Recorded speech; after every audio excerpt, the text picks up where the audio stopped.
마파투는 가까스로 섬에 도착했다. 3일간 식량과 물을 구하기 위해 노력해봤지만 그건 쉬운 일이 아니었다. 게다가 무인도에 도착하고 잠을 잘 때마다 이상한 소리가 들리는 것 같았다. 그로부터 이틀이 지났을 때 숲 한쪽에 숨어있는 한 소녀를 보았다. 마파투는 소녀를 보고 모아나가 자신을 죽이기 위해 보낸 분신이라 생각했다. 위협을 느낀 마파투는 도망쳐야겠다고 생각했다. 그때 소녀는 손짓으로 마파투와 소통하려고 했다. 위협적이지 않은 소녀를 보자 마파투는 오히려 도움을 받을 수 있지 않을까 하는 생각이 들었다. 마음을 열고 소녀의 손짓을 이해하려 하자 하루하루 시간이 지날수록 어느 정도 손짓의 의미를 이해할 수 있었다. 마파투는 매일같이 배를 만들기 시작했다.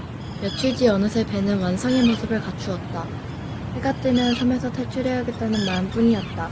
그날 밤 모두가 잠든 시간에 규칙적으로 울리는 북소리에 마파투는 잠에서 깼다.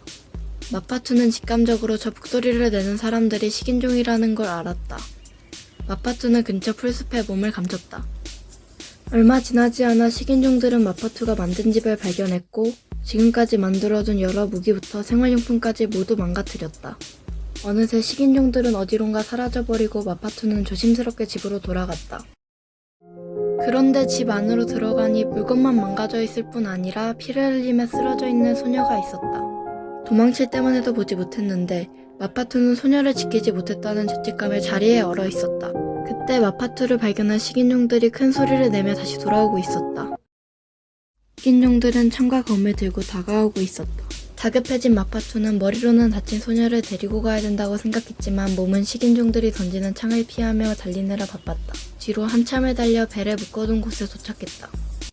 마파투는 식인종들의 위협에서는 벗어났지만 결국 자신의 친구가 된 소녀를 구하지 못했다.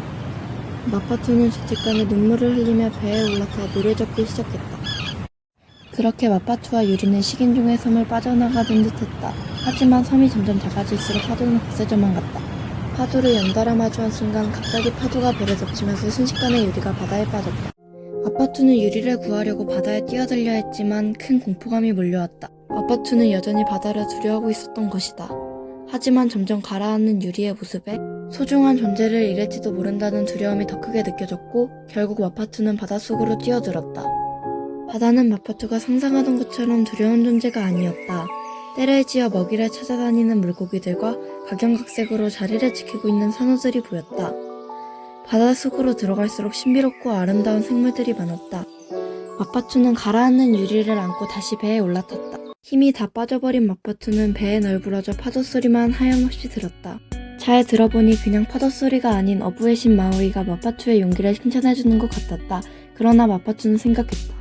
살기 위해서 소녀를 섬에 두고 온 나는 정말 용기가 없는 사람이구나.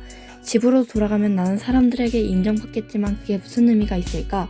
그런 마음을 읽은 걸까? 정말로 파도 소리가 목소리로 변하는 순간이었다. 는 네 안의 두려움을 이겨내는 선택을 했더니 바다에 대한 두려움을 극복하고 유리를 구했고 모아나의 분신이라 생각했던 소녀와도 친구가 되었으니 너는 참된 용기를 가진 사람이란다.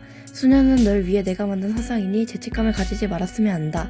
마파투는 마우이의 목소리를 통해 소녀가 모아나의 분신이 아니고 더불어 진짜 용기는 식량을 구하고 바다에 나가는 게 아닌 소중한 사람을 위해서 자기 자신을 희생할 줄 아는 사람이라는 걸 깨달았다.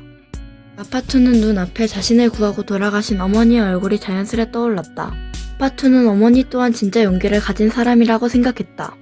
마파투는 그렇게 멋진 목걸이와 훌륭한 창을 들고 당당하게 자신이 자란 섬으로 돌아갈 수 있었다.